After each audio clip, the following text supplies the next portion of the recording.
Hello, everyone, and welcome to Fridays at 4 on twitch.tv/DDO stream. I'm your Community Manager Cordovan, and I've got a guest with me here today. Hello, Tolero. How you doing? Oh, I'm good. How are you? Good. I actually managed to unmute you by the time you said hello, so I'm going to give myself an inspiration point for that one. Sweet. Happy 19th anniversary, Dungeons & Dragons Online. It's 19 Yes, years, so I that's pretty know. exciting. Yeah. It's very exciting. Yeah. So I've got Tolero on with me for the show here today. We're going to celebrate the anniversary, do some general Q&A, follow up on last week's producer's letter a little bit, and we'll just kind of play it by ear as we have a nice casual kickoff to a huge weekend of Dungeons & Dragons Online, full of bonuses, full of new stuff, and celebrating our 19th anniversary here. So free gifts and more. So welcome, everyone, and thank you for being here, Tolero, as well. So you got the producer's letter out last week, and in just a second here, I'm going to get that up on the screen. We can really just sort of go through it a little bit and chat in general about whatever it is we'd like to say and whatever the community would like to say about it. I will also get this sort of position behind us and such here in a second. There we go. My cat has opinions, apparently, unfortunately. Not much I can do about that. That was the kitty happy birthday. Yes, it was. It was indeed a kitty happy birthday. So the first thing we should probably mention is we did take a look back, but beyond that, we did mention that we have a new raid that'll be coming out here in the very near future. What's the current thought on the timeline for the raid? So not this coming week, but the week after. Okay. So within a few weeks here, we should have the new raid released on the live game worlds. And this is for anyone. Actually, this is just a free raid, right? Everyone can play Yep, this. just free raid, and you don't have to have done the Lantern story. So part of the story of the Lantern event is the fact that us gathering all of the essence from all over the place from the Miststalkers empowers those lanterns, and then those lanterns are then sort of from a story standpoint given to the main ritual folks, and they use all that energy to cast the ritual. So then in order to go into the raid, you don't actually need your lantern because the world has given enough lanterns to open this ritual for everybody. It caps off the story of the Lanterns in the Mist event in Yes. specific. And it also marks the eventual end of the Lanterns in the Mist event on Cormier. We're running a free access period where anyone who wants to can log into Cormier through April 15th and run the Lanterns in the Mist event. We're going to debut this new raid, and then after April 15th, the Lanterns in the Mist event itself is going to be coming to a close. Correct. So the idea is everybody's been leveling along, filling up lanterns, turning in lanterns. The raid is a high level raid because the idea was that you would fill your lantern, and in the process of filling up your lantern, you would be higher level for getting into the raid. That's true. It is a legendary raid, so there are those Yes. requirements.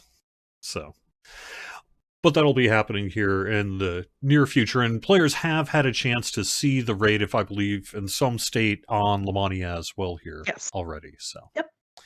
so probably the biggest piece of news in the producer's letter is what we're about to get to here, which is the announcement about our 64-bit game worlds.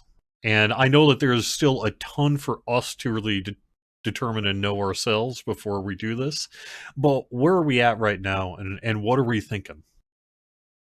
Yeah, so the place we are right now is number one, I will caveat this with this is going to be a process with lots of instructions and lots of us talking things. And so we're not yet in the place where we have all of those details pinned exactly. And so we don't want to tell you one thing and then say, wait, never mind. So for now, just know that this will be a bunch of information coming your way very soon. The place we're in today is we're actually hooking up the actual servers. So we're doing all of the cabling and all that fun stuff. So we have work happening here in the United States and work happening in Europe.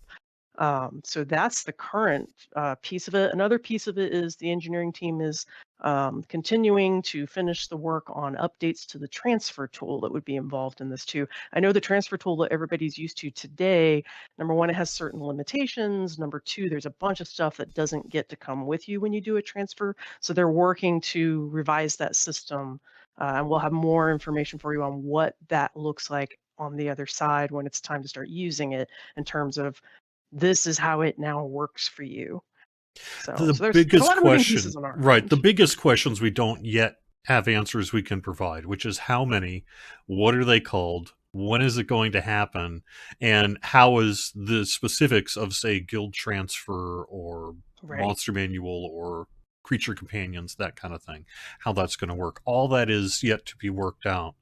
We're going through, starting actually on Monday, on the Lord of the Rings Online side, we're going through a free 64-bit server transfer process over on that game side. And so some of what we're doing over there will have similarity to what we're doing on the DDO side, probably, whenever it happens later this year or something like that. But there's also a lot of things that are going to be different just because the two games are very different and their Yeah. transfer systems themselves. Yeah, it also affects the games are different in terms of the functionality, right? Like Lord of the Rings is kind of the more traditional open world where you're on a landscape together and the whole server could just see each other. Our game, since it has a lot more instance dungeon play, instance public areas, it changes what we can do. So that influences, okay, how many servers are we going to do in 64-bit? Because with some of the tech we have coming that we're still wrapping right now, it may allow us to really have a large server potentially, but we're not yet ready to announce that because we want to be comfortable that it's going to behave the way we want before we commit to that. And so while we want fewer servers overall, but they are 64-bit, and because they're 64-bit, they can hold more people than the current 32-bit ones can. But we're like, can we actually get to a place where we have one community? That's like the fantasy dream, right? Is to Yeah. just have everybody be able to play with everybody. So I don't know if we're gonna be able to hit that this year. Um, but what we do know is what we're trying to do is get us from what we have today, which is like everybody's spread across 8 different places, 9 if you're dealing with hardcore, and making that larger community is on better hardware, and not quite so many of them. Yeah. Names was also a heavily heavy debate in the office. So Yeah. there's a Yeah. lot of considerations when we think about names, not just like preferences of the name of a server, because obviously we all want it to be like something cool in D&D, right?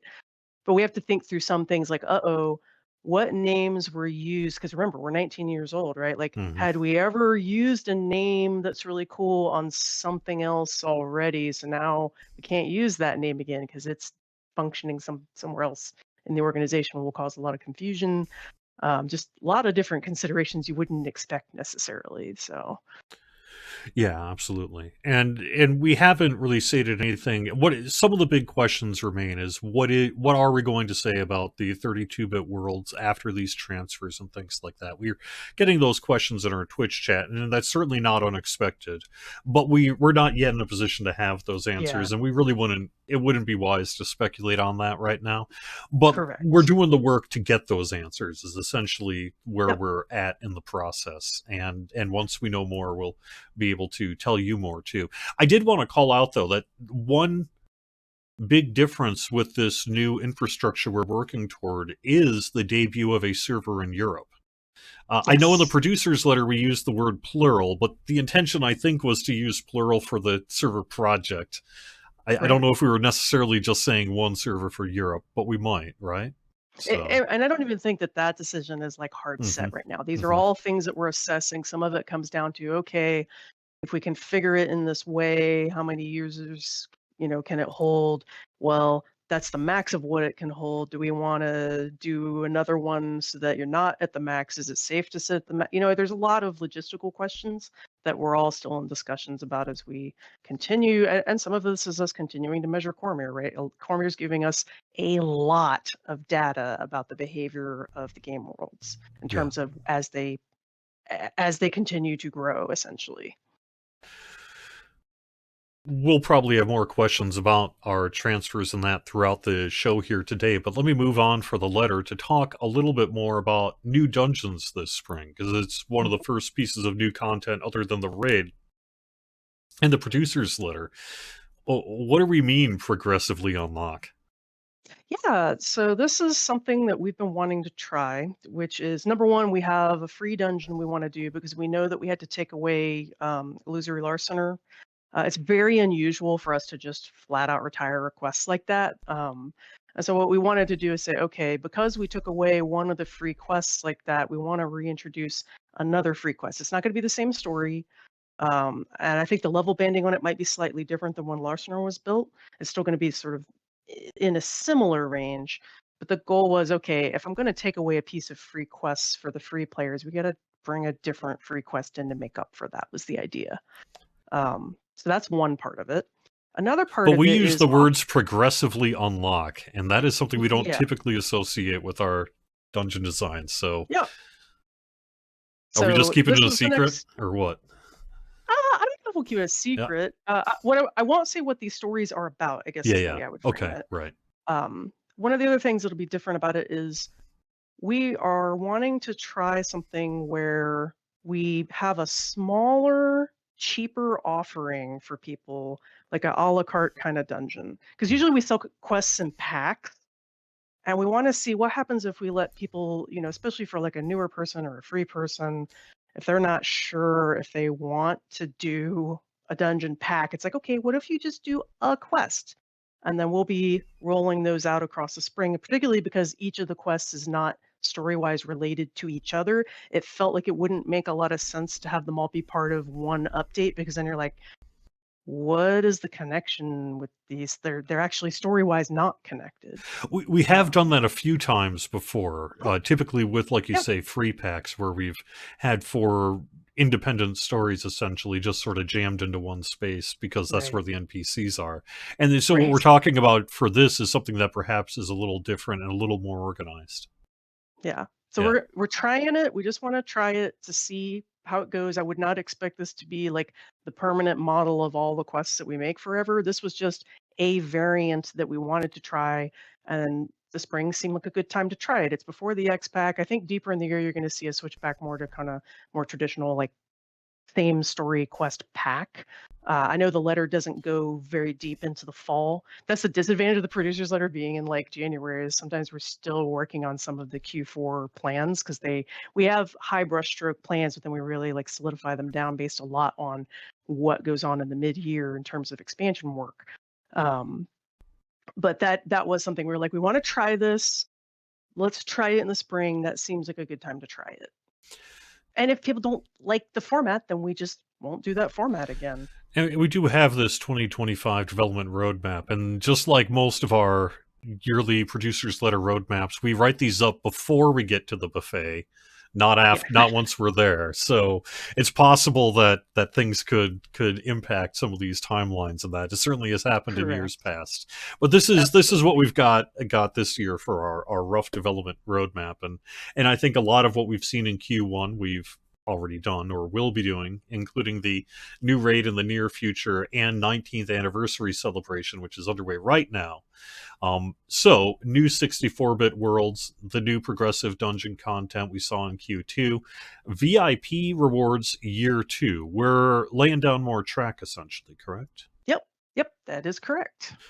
Okay, so all the I current year 1 to 12 will remain in their original state for Yes. new VIP subscribers, Yep, but those of us who have been with us are going to continue to see that track get extended.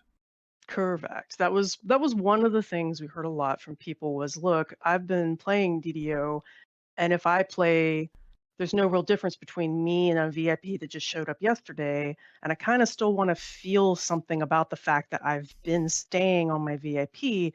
And so now what you see is, okay, new person shows up VIP, they're doing, the first 12 months, but for everybody else that's stuck with it the whole time, now they have the next suite to go work through.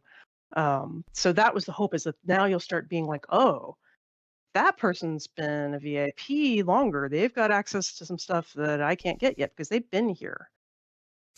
For the PAX East community event, that is more of a marketing event than a production. The devs aren't really involved in the PAX East community event other than showing up for it and potentially having a diet cola of some kind or something like that. But they're involved. But the PAX East community event. What I would say about that is the time, location, date, scope size is yet to be determined, but we are working toward that for PAX East. At this time, we're not going to be inside of the PAX East Convention Center itself, is my understanding. But we are organizing, similar to what we've done in years past, an external community event that's near the center. So both people who are like, yeah, I can drive there, and people who are already there for PAX East can both show up. So, yeah. Yeah, we tend to like to mention, like, if we're gonna plan to be at a trade show, we sometimes will mention it in the producers' letters, Mhm. because we want people going to the conventions for some folks is a big travel commitment. And so if you're like, oh, I'm not sure if I'm wanting to go to this convention, it's like, oh, but DDO is going to be there. And so if people want to go to a thing like that, you want to give them some lead time so that they can plan their vacations. But then sometimes you'll see it on the producer's letter and be like, what is that? And it's like, that's us just warning you that if you had an inkling about that convention, that maybe add it to your rotation. We have a somewhat critical question in Twitch chat that I feel is worth answering Sure. regardless, which is, so we tried new things with Memoirs of an Illusory Larcener. It didn't work.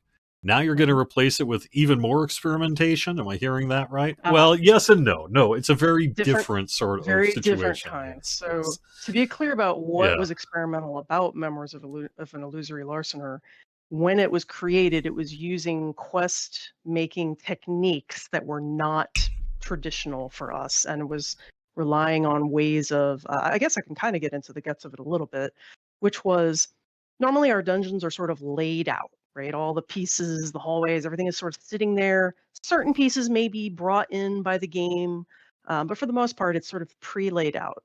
What that dungeon was doing was calling on a system that all the set pieces of the dungeon are sort of waiting off screen, and then it sort of assembles them under your feet in real time. Like when you were using the little telepads and stuff, it was actually whipping all that stuff together. That is generally not performant, is what came to be found out. And they're really, to make it work the way it was working, would have been a lot of work. you couldn't Um, just say take the existing dungeon space and yeah, because unmess there it up wasn't because one. there was no original. I mean, there is sort of an original space, but not in the same way that it would be for a traditional dungeon. Instead, it was a wall of pieces or whatever, as it were. So, Yeah, it yeah. was like, I don't know. It wasn't like repainting a room. It was more like somebody took a Lego set and broke it all over the floor. And you're like, oh God, to remake this, I would have to remake the Lego set. It's not just like putting up new paint. The experimentation around these quests is not the experimentation of how the quests are technologically built. That is not a part of the experiment. Right. But the experimental part of it is just the fact that they're being brought out as, here is a quest and it's got a much lower price point. And then here's the next one and it has a much lower price point, but they're released really close together instead of having to like wait a bunch of time. That's what's different. That's the experiment. It's not the actual contents in terms of the way that we've implemented it from the dungeon building perspective. Generally, we've been, one of the things that's come out of Cormier, we've been really good at defining some do's and don'ts for quest makers, defining some new test cases as we're making new content, so we can really examine them from a performance perspective in a way Mhm. that historically we couldn't, which has been nice. There was the piece though that Memoirs has always been a slightly problematic dungeon. People getting stuck in floors and things, and it's Yeah. for that And reason. that's why. Yeah, and that's why. Yep. Right. Because there And, wasn't a floor, it just made a floor instantly underneath you, and sometimes that didn't quite and work. I don't want anyone to think we're being mean to poor old Memoirs either, because in many ways it was clearly a well liked dungeon for a number of reasons. And the idea of that creativity with the design space was, it was a free dungeon, so relatively low in terms of there was room to experiment with it a little bit. Right, And the idea was, if this does function, if we can get this working in a way that really works with our development process, then it would allow perhaps you to do designers to do different dynamic things within a dungeon space in real time. That would be right. sort of, that was the idea, I think, in part behind it back in the day. So, Yep. yeah. Yeah, sometimes we prototype things and there are consequences. Yeah. It worked in dev. It worked in It dev. works Dot in dot dev, dot. yes. So, all right. So, Q3 here, Lamortia expansion. We're going back to Ravenloft. We have a new, how do I say it? Is it Dampier? Dampier, yes. Dampier? New Yep. landscape and more. So, we're heading back to Ravenloft. Yes, we're very excited. We love. I mean, a lot of people love Ravenloft as a setting. It's just so it's got all of those like cool, like spooky kind of Victorian, Frankenstein, Dracula, all that sort of 1800s kind of horror vibe. So I really enjoy it, and I know it's a very popular D&D setting as D&D settings go. When we talk to our partners at Wizard of the Coast, we're like, what are the places in the D&D universes that people are excited about? And they're like, absolutely, Ravenloft is still right up there. We're like, yes, because we love it too. This is, so we should say we're returning to Ravenloft, but this is a Lamortia expansion, which may be a term that everyone knows, but may also be a term that some people are like, oh, what? Did I get one of those at a sandwich shop one day? What's a Lamortia? So what's a Lamortia? Yeah. Yeah, so this is a good time to talk a little bit about kind of Ravenloft in general, if you've never appreciated this aspect of Ravenloft. And you might have seen a little bit of this with the Lanterns in the Mist, which is a big function of Ravenloft is the fact that you have what are called domains. The domains are essentially places where the mists have kind of made it these pocket universes where people are sort of trapped by their own hubris. And so what we're used to is Barovia, right, which is where Strahd was.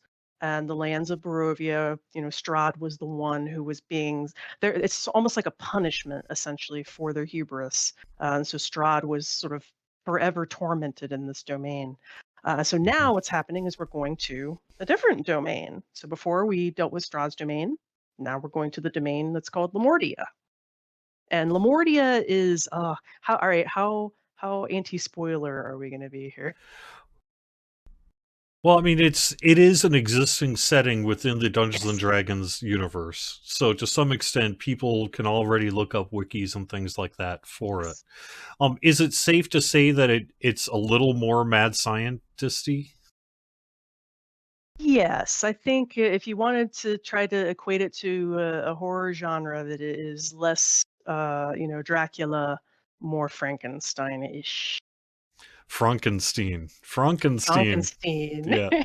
Yes. Okay, well, we're gonna clearly have a whole lot more about that, and I don't know how many details we want to get into here. We do have the new Dampier race for a Dampier. What is the Dampier? Dampiers, how do I describe them? They're kind of like a in the family of vampire is how I would describe it, right? Because they lack some of the whatever, I'll say disadvantage, but being a vampire is pretty advantageous if you're a powerful monster. But if you're one of our heroes, which is the plan, this would be a playable character race. The Dampier, doesn't have some of those vampiric downsides like weakness to various all the things that you use to fight the monsters with, essentially. Yeah. Instead, the Dampier is like, okay, these are the strengths of the Dampier. Now, I don't want to spoil, say, stat arrangements or any of that sort of detail, but they are a playable vampiric race, essentially. Okay. Well, that sounds good, and we will have more about it. Can we say anything about the scope and size of the expansion as it maybe as compared to previous expansions? So we're still doing similar number of quests, still a landscape. I don't know that the landscape will be as big as Mythdraenor. Mythdraenor was one of our largest landscapes we had done in a long time. So it won't be as big as Mythdraenor landscape wise. It'll be much more kind of down in the like, dread-ish, kind of more in that end of the spectrum, not in the Mythdraenor end of the spectrum. And then still a raid. So a lot of what you would expect out of an X pack essentially. This is not a mini. Are we doing an iconic? We actually been talking about our iconics right now. One Okay. of the things we were looking at is the fact that number one, we've gotten some feedback that they don't like being forced to start at 15.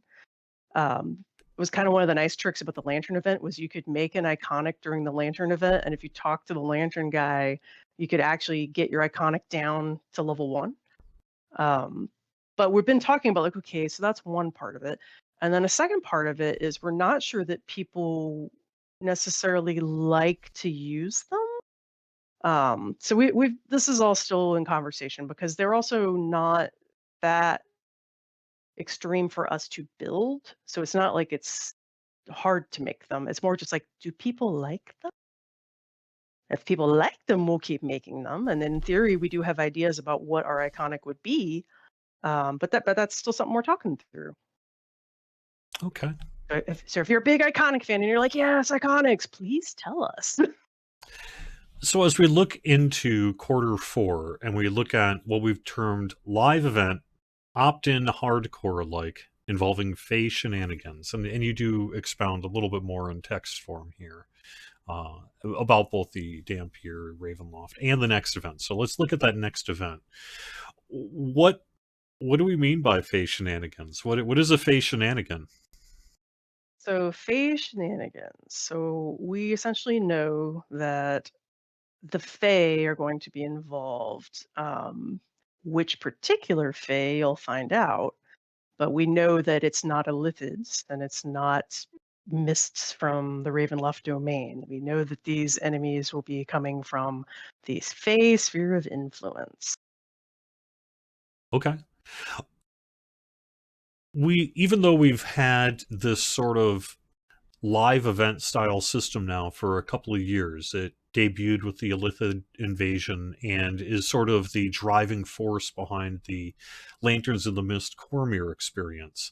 The way we've actually utilized this structure has kind of changed, because one was sort of a opt-in event for a specific server, and one of them was just sort of an opt-in event for the whole server to unlock the dungeons.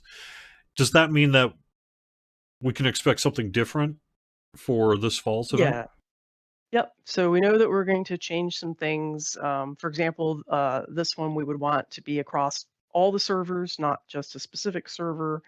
Another change is when we did the Illithid invasion, the whole community was able to get involved. But when it came time for the dungeons themselves, those dungeons were what we call our extreme challenge dungeons. And so we had some feedback from folks that was, well, I am not capable of doing extreme challenge, so everybody else got to play the extreme challenge but me.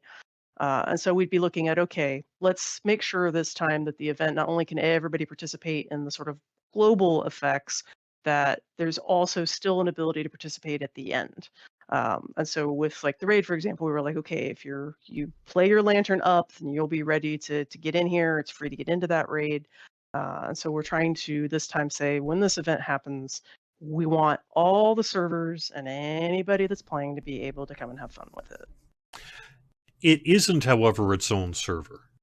Unlike, say, what we've done in hardcore servers 1 through 9, and had some questions about hardcore in chat.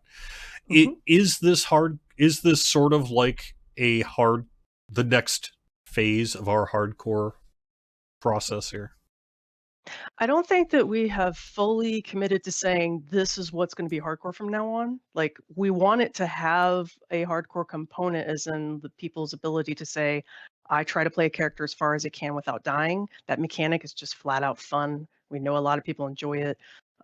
This past time, even though the Lantern did have the skull mode, and the skull mode got you access to another set of cosmetics. That's another thing we want to work on, is make sure that those cosmetics for that effort are flashier, so that you're like, that person played it on skull mode. You know it when you see them. But the event, when you're playing it, we want to be able to do leaderboards for it this time, because that was kind of one part of the Cormyr thing that felt like it was kind of missing from the experience. If you're going to have people doing that mode, that they didn't get to like really like prove like, no, there it is written in stone, I was the one who was the first one to do the thing, or I was the one that did it the most, or you kind of lack that if you don't have leaderboards. And our previous leaderboards were sort of structured around the specific hardcore server.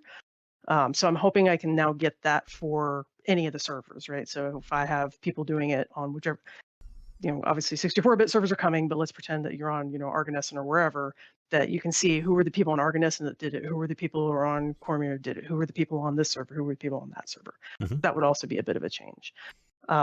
But we do still like the fresh start aspect of hardcore, like when you start and there's just like nothing on the server, right? The auctions are empty, everybody's banks are empty. That's much different than when it's on an existing world where people they have their twinks and they're able to kind of go in and use existing characters. Even though you're starting at level 1, it's like, well, I'm starting at level 1, but I've still got this shared bank and et cetera, et cetera. So those are the things that would still, that's the piece where we're like, there's still an advantage to doing a hardcore server.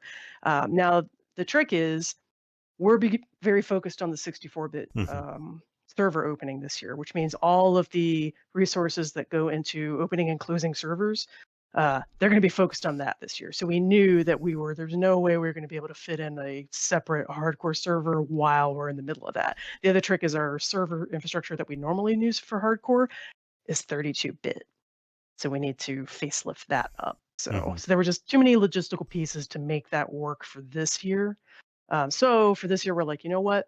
We still want to do an event. And we think, based on how the lanterns went, we think we can still bring a hardcore element with leaderboards to the broad servers for this year. All right, great. And we'll have more detail about that, presumably something like late summer, I would think.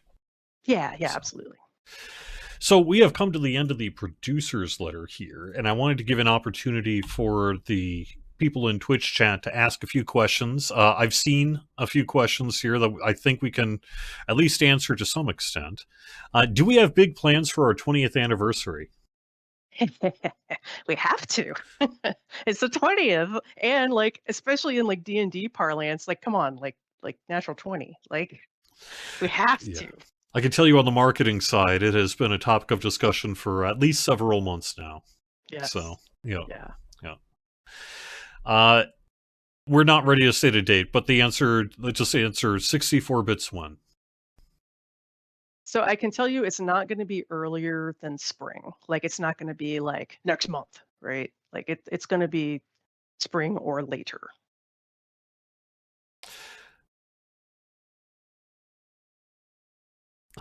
From this Twitch chat as it kind of scrolls up, and now I lost my question here. I was just going to ask. Sorry.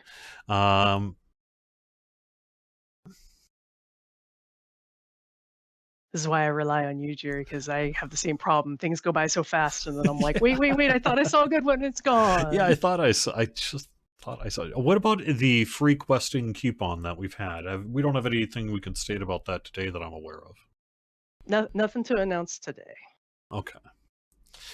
Oh, yes, thank you. Dark Wolfer, the person who actually echoed Dark Wolfer's question, just reminded me of the question.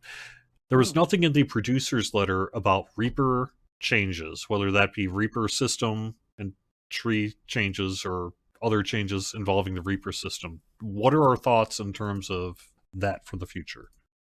Oh, that's good, because you reminded me of a thing that I meant to mention before we got to talking about Lamordia. One of the other things about the 64-bit server is we know that our game engineers will need to be sort of ready to leap into action depending on what happens as we roll out. That's just how new technology is.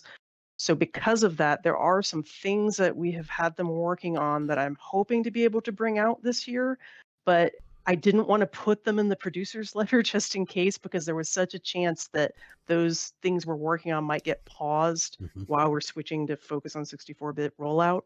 But one of the things that was in my list was some Reaper work. And I can't get into the details of it today on the show, but Reaper was one of the things that they're working on. And also a second thing that I especially don't yet want to get into the weeds of what it is. Because it's a topic that I know as soon as I say the word, everybody's going to go, what? Tell me more. And I'm like, no, too soon. But there's essentially 2 other initiatives that we have that we're working on. Because they are involved with engineering work, we know that 64-bit is highly likely to collide with them, and therefore I didn't want to peg them into the calendar. But if we can get them in this year, I'm really excited because I think people will like them. I don't know, Luna Rose Dragon, about our hardcore season 9. I assume you mean you said tablets. I assume you mean the leaderboard tables. Have we not done that yet? We must not have done that yet. So, yeah, so when Yeah. we usually the point at which we tend to update the tablets is when we do the next season, Yeah. but then we didn't have a next season, so then that work didn't start yet. So that would be updated when we do the fall event at the latest. I was hoping I could try to put them in there earlier if I can swing it, but at the very least, it's scheduled to be when we do the next here's hardcore stuff, and when we get these new leaderboards, the tablets go in. Because yeah, we still have the list. One of the conversations we sparked by mentioning a return to Ravenloft is the teleportation item that exists inside of the game called the Bottle of Mist, which was sold back in the day in the original bundles for Mists of Ravenloft and allowed you to teleport to that space. We no longer offer that item for sale, and so there's been a desire on the community's part for a while to bring that item back. Now that we're going back to Ravenloft, is now the time, or are we doing a different item, or what are we going to do there? Have we thought about that? So technically, you'll likely end up with a different item because Lemordia is a different domain. However, we have been doing some work to get the way it was originally constructed, because it was one of our earliest teleports. We have to kind of rewrite it a bit. Hmm. But our goal is we want to be able to take the really old X packs that aren't, we're not doing like the big upsells on them anymore because they're legacy X packs. Take some of the pieces and sell them a la carte, essentially. So some of those ones, like the bottle of mist, we'd be able to just put in the store for points in theory. Like basically, Yeah. once an expansion gets old enough that it's sort of been collapsed into the expansion trove, then we will probably take those pieces and then put them in. So that would be bottle of mist. There's one or two other teleports I think that we would also want to do this way. But that would be the idea. Is that way you can go, and if you really want your teleport, you'll still be able to just get it for points. And I know that this has been a request for a while now that we do this. You touched on an issue, though, which is that this isn't just a matter of flipping a switch and offering it in the store. There is some Correct. work that has to be done, specifically because it's an old item. The way it tries to communicate is, do you own the expansion? If Right. yes, then kind of a thing. And that doesn't work if you're going to try to sell it a la carte. It's got to be like, do you own the bottle of mist or something like that, right? Yeah, it needs some So, or statements. yeah, exactly. Yeah, yeah. Whereas the What about newer the ones expansion kind of trove do that itself? Have you already. given any thought to changing our core expansion trove to perhaps add titles to it?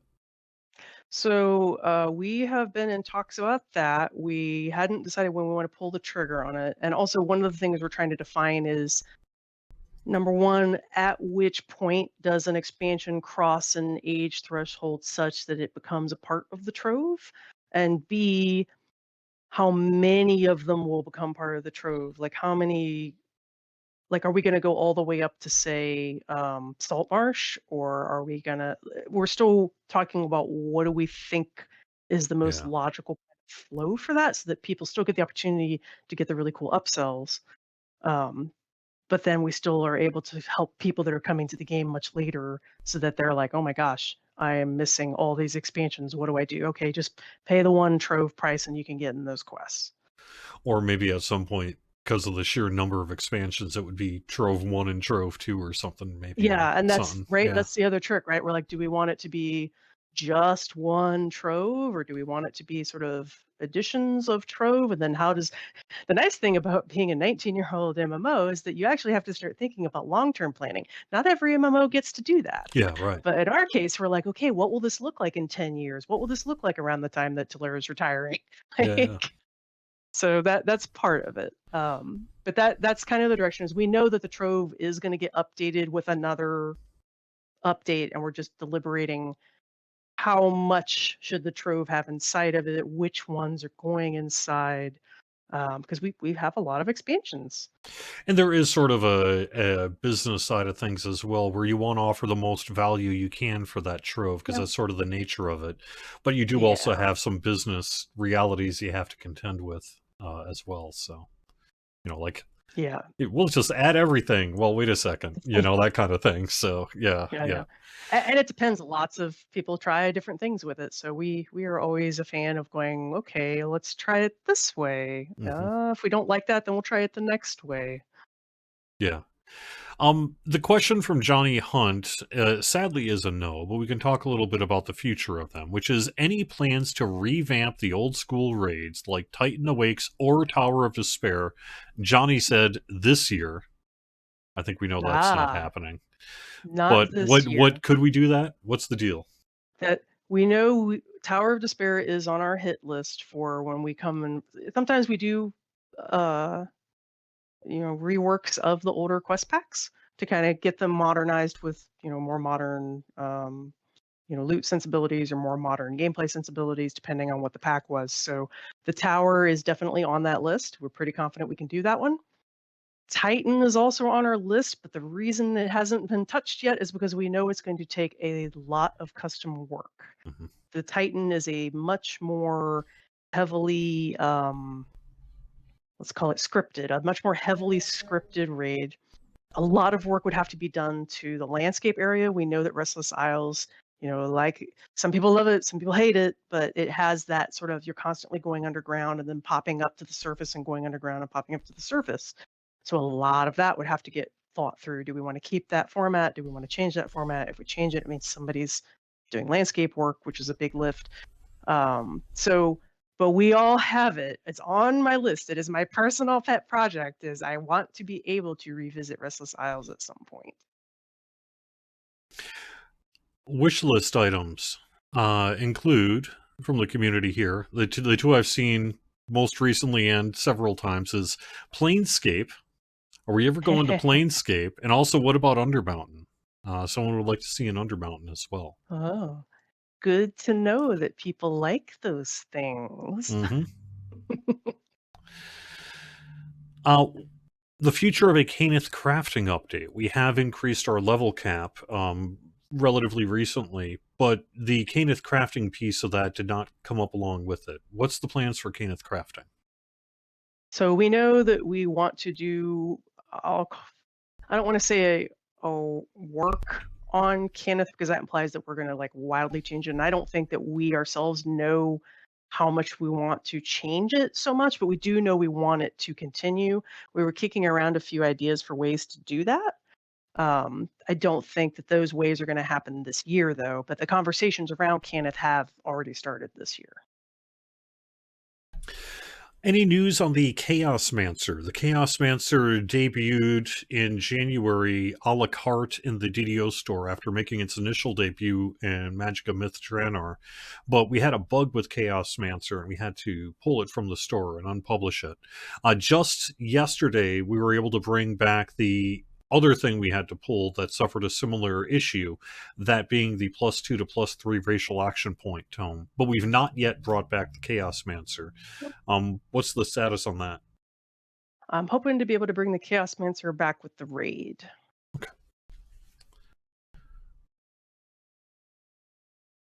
Speaking of items people want back, what about that spider cult mask? Oh, the spider cult mask. Oh, all right. Gotta be honest though.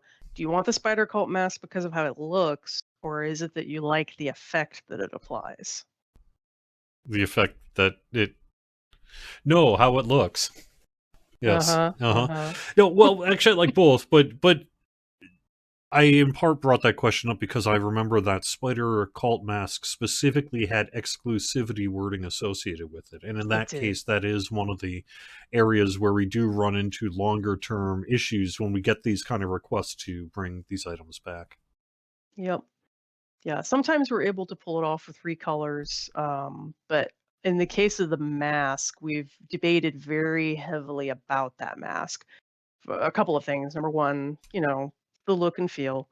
Number two, the effect, we're like, uh-oh, if we were to introduce a new mask and it was a different color, but it was still doing that effect, would that step on people's exclusivity? And then if I do a different effect that's not that effect, is it still going to be desirable enough for you to feel like you're still getting something similar that isn't quite stepping on the exclusive thing? And then the third thing, sometimes I get feedback that people kind of get annoyed by feeling like they have to use it to get the perk, even though the mask might not match the vibe of their character. But they're like, but I would be stupid to not put this effect on me because it's a good effect. So it's like, well, okay, now you've taken something that's supposed to be cosmetic, and now it doesn't feel cosmetic anymore if you feel like you have to get that stat. So That's true. these are You all the log in and you conversations use we've that had spider around cult it. mask, and then you swap back to the thing you actually wanted, Mhm. your cosmetic head slot. So, Yep. for the So most part, these are the considerations that we've had around the spider cult yeah, mask. yeah, yeah.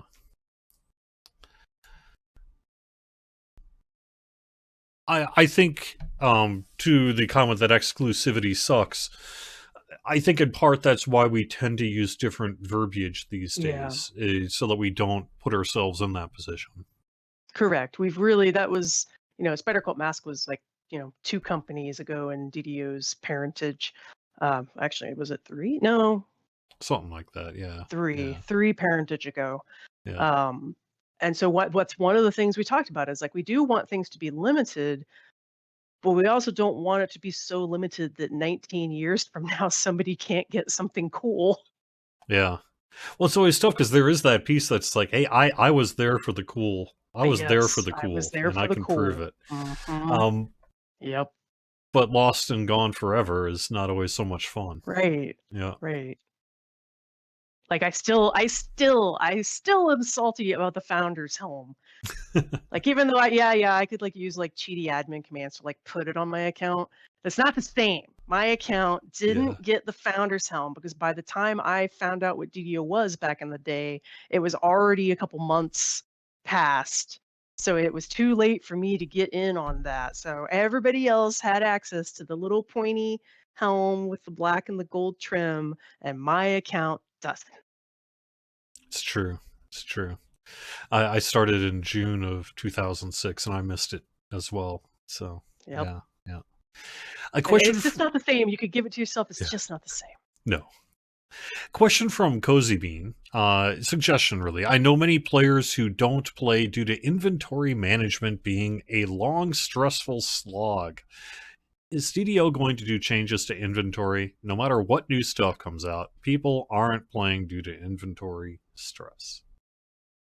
I think the answer is yes, we want to do work on the inventory. The longer answer is inventory work tends to be engineering.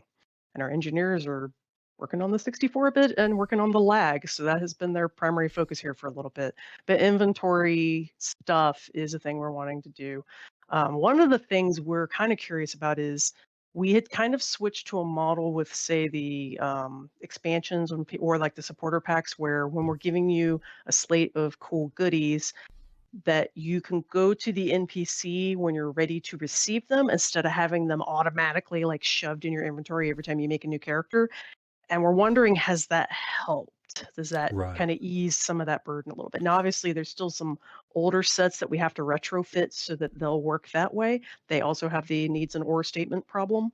Um, but that's something we want to do is go back to like, Motu and Shadowfell and some of these older ones and do the same thing where it's like the NPCs are holding that stuff for you until you're ready for them. But Another yeah, good other example of that is Year of the Dragon here. We just are capping off a yes. year with the free Dragon Disciple that you can pick up right now by speaking to Zathrall in the Eberron Hall of Heroes. And for those who have been playing the home game all year long, you've got a bunch of new freebies now added to your account. And that's why we did it that way as well. As the last thing we wanted was another 6 or 8 things thrown Yeah. into your inventory every life, right? So Yep. you can really get into a situation for most of these cosmetics these days where you don't even need to hang on to them. You can only just Yeah. kind of keep them when you want to. Of course, it's Yep. only one little piece of the inventory puzzle, isn't it?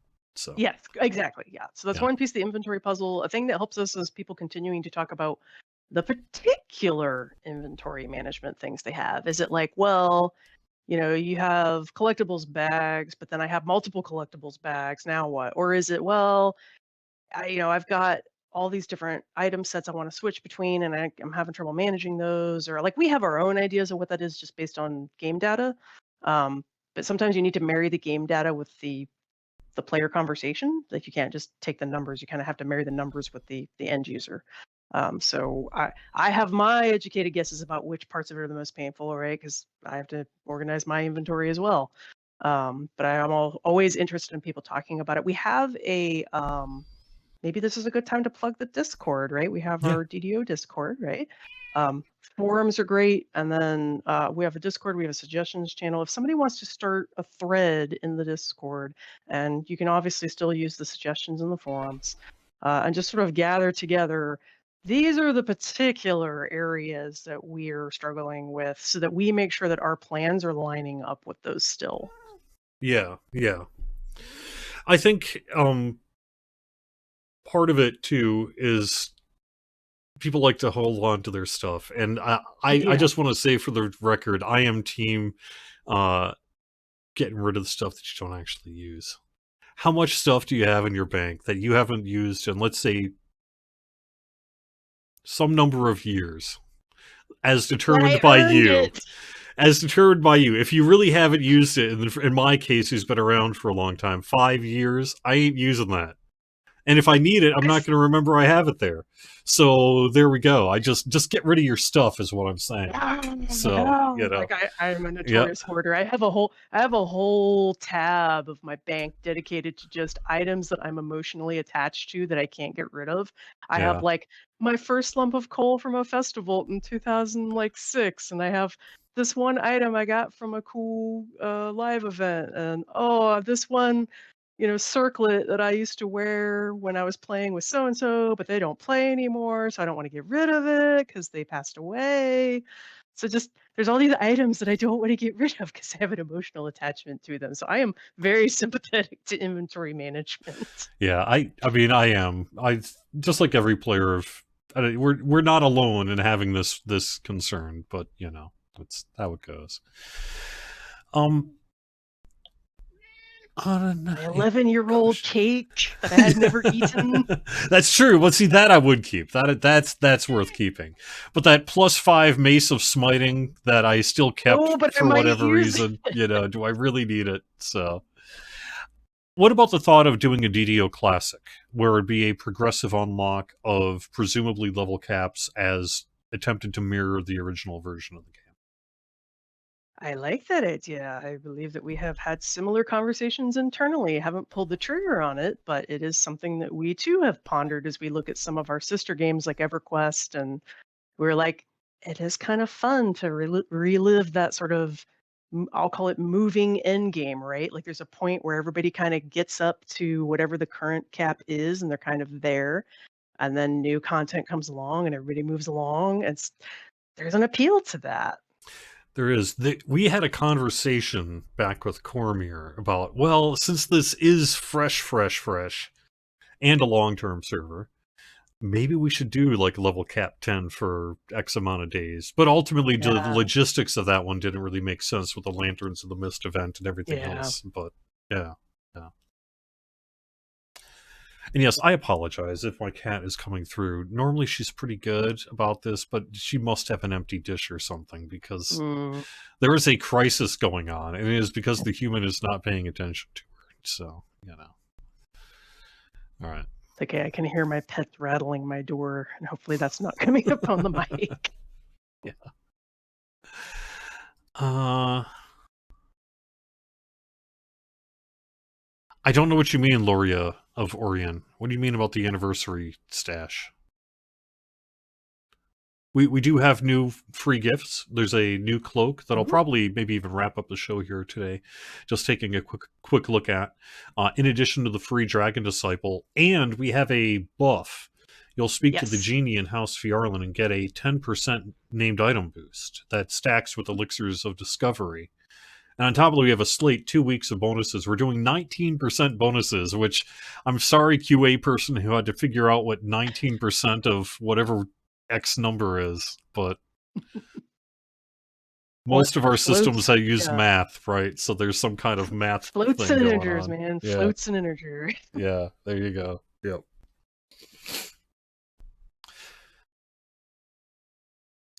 Thanks, someone writes, for the XP reincarnation change. But are there any plans to add epic or legendary quests instead of more heroic legendary quests? Essentially, can we fill out the epic legendary rather than release everything heroic legendary? So, this is a tech problem that we have been mentally walking through how to solve. the trick is, I'm going to tell you a secret today. Maybe people didn't know this, but secret, Legendary is epic. They're not different under the hood in terms of the way the game is coded. It can't see the difference between them. So when we open the quest panel, it's not capable of doing Legendary and Epic together because it thinks they're the same thing. And it's on the docket for us to fix that so that we can, because we have the same problem. We're like, okay, we want to do Legendary, but it means we have to add a heroic. Okay, well then we just don't add a heroic. We don't need more heroic. What if we just do but then it's just Legendary and you don't get the benefit of that like 1-2 hit where you can play it here and then play it later in your life. So it is a problem. It's a thing we're aware of, and the only ways that we've found to kind of navigate around it are kind of like what you see with like Chronoscope, where you see one NPC has like the heroic and the epic, and then there's a separate one dealing with the Yeah. legendary. That's been our only current workaround, is to have the legendary guy be a separate NPC, Right. which And that's why that we've seen also that gets on the awkward. ones that have that, right? Yeah, I would just clarify, I don't want people to maybe over attribute what you just stated there. There right. are differences between There epic are and differences in the legendary. There's a whole quest. bunch of differences. But in terms of Yeah, the way that, say, some of that core quest infrastructure deals with the it dungeon. it's the quest Yeah. panel, like the Yeah. thing that pops up. That's Yeah. the thing. Like inside the dungeon, yes, that's all different. Even Reaper is different, right? But I'm talking just the little thing that opens your dungeon dialogue. It only understands a binary state. Either things are heroic or legendary, Hmm. because legendary to it is epic, or heroic and epic. And so that is a thing we want to fix, because we too want to be able to say, okay, I want this to be epic and legendary. But yes, do not worry about in terms of the dungeon itself. There is absolutely a difference between epic and legendary and reaper and elite and all that good stuff. Like the dungeons are working. It's the quest panel that is struggling. Belated Gex has a fantastic idea, which is that there are some anniversary items that have never been re-released. And we're coming up to our 20th anniversary. Maybe we should Oh, see if we can bring back some of that stuff. we'll It's a have to cool take a idea. look. It's a cool idea. Yeah, that is a cool idea. Yeah.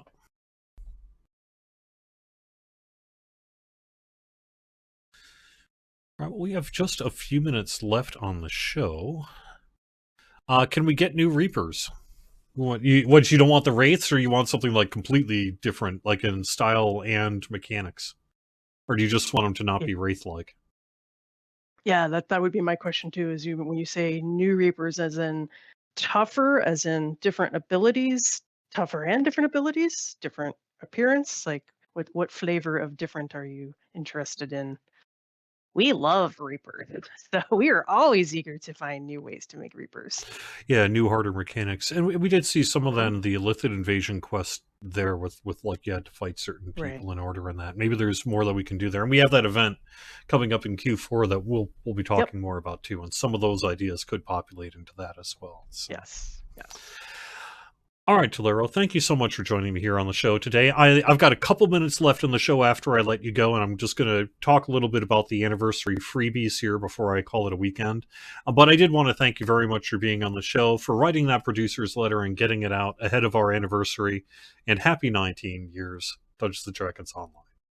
Yeah, happy 19 years, and also big shout out to everybody that's been with us on the whole 19-year journey, right? So just we love our community, and we just love that you come to talk with us on the show, and I love being here. So it's really great seeing everybody for the birthday. This is like one of my I get like 2 birthdays a year, right? Because I've got like a fall birthday and then I get my DDO birthday. So I Hmm. get to have like 2 different birthdays a year. It's great. I should have brought my box out for the camera today. I still have my OG box that I picked up at a large Yeah. retail chain in the United States. It's upstairs though in my special video game box room. Yeah, yeah. I I don't have have any. mine too. I Yeah, we had 2 because my husband and I got them together. We basically each rolled off of EverQuest onto DDO, basically. yep, So I've got both of them over on my special stuff shelf. yeah. Awesome. Well, thank you so much. Have a great day, Tolero. Everybody have fun. Yep. All right, I'm going to cut the source, disconnect, and do one quick thing before I get done here. Oops.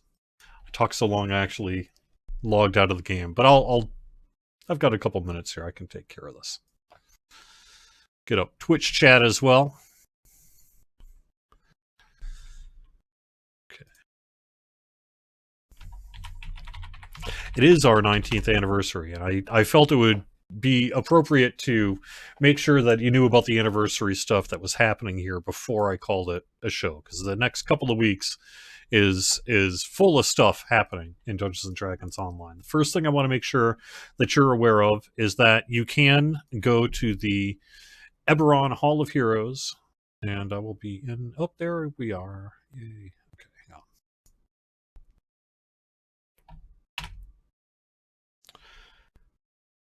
When you log in, it'll say you have an unclaimed Year of the Dragon reward, for example. And then you can go ahead and speak to Zathral in the Hall of Heroes here. Get your free monk archetype, the Dragon Disciple. Right now, there is a bug with Update 72 where you can create a Dragon Disciple in character creation even if you don't have this unlocked. However, all messaging says speak to Zathral to unlock it, because you have to. Because once this period ends of the Year of the Dragon, you're going to need to have spoken to Zathral to be able to play your Dragon Disciple Monk. And then in the future, it'll be available in the DDO store for points. But if you're one of the few people who hasn't yet spoken to Zathral and is playing a Dragon Disciple, make sure you do that. Even if you already have one, because you will need to. So, but all you need to do, just go to any server, speak to Zathral, claim your Dragon Disciple, boom, there you go. That's all you gotta do. I wanted to call out, however, because also tomorrow is the first of the month. So that means we've got a new VIP loyalty reward program gift that'll be making its debut. And for that, you'll want to make sure that you speak to Violet Peregrine starting on Saturday for the latest VIP loyalty reward. I don't think I've got anything to claim yet. Too soon to claim my next reward. I have to come back tomorrow and do that. But I did want to call that out as well. And let me actually go. I think my poor kitty is just suffering. You human, and you're suffering because of it. Well, welcome to the life of being a cat owner. All right.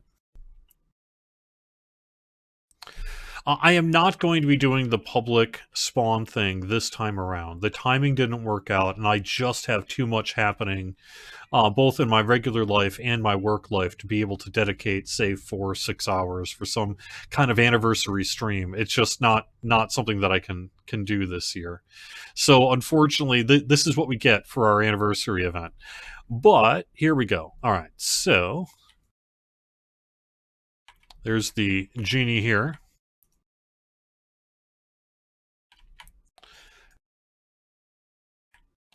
This is the scarf, and let me put that on here. You can see the new cosmetic scarf.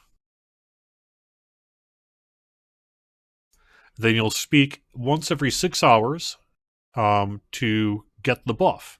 And the buff is, like I said, a 10% festive bonus to the chance of getting named loot. After 6 hours, you can go speak to the genie again. At the very final days of the anniversary event, the very final moments, if you speak to the genie right before the genie goes away, you'll have a final 6-hour buff that you can use if you want to. All right, well, so that's the anniversary stuff happening here this weekend. Let me see if there's any other... Well, there is a little bit more news I can mention as well. For example, I know that we have got a couple sales worth bringing up. We have double bonus points happening through March 9th. That gets you twice the bonus points in the DDO store. We also have Autos boxes back, Epic, Improved Epic, and Heroic Autos boxes through March 9th. Stated earlier, but the +2 to +3 Racial Action Point tome is back, and we also have a sale on augment bags, augments, and some other things you can find on DDO.com.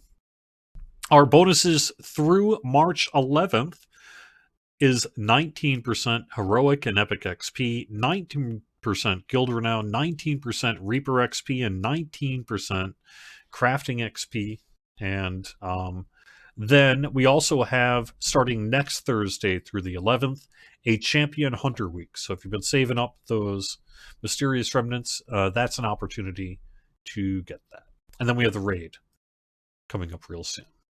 For Update 72, I don't feel I need to speak to you all about all the details that are in Update 72, but do take a look at the release notes on DDO.com to find out more about the Dragon Disciple, the Monk, and everything else that is in Update 72. That's a show. Thanks so much for watching. If you're watching on YouTube afterwards, I really do appreciate it if you'd hit that like button. It really does help spread the word about this content and helps out the channel quite a bit. Thank you everyone in Twitch chat for being here and helping to support the show, helping give us content to talk about, and for welcoming Tolero as always. I'll be back next Friday, probably running anniversary stuff, but we'll see how things go. Anyway, thanks for watching. See you next week. Bye-bye.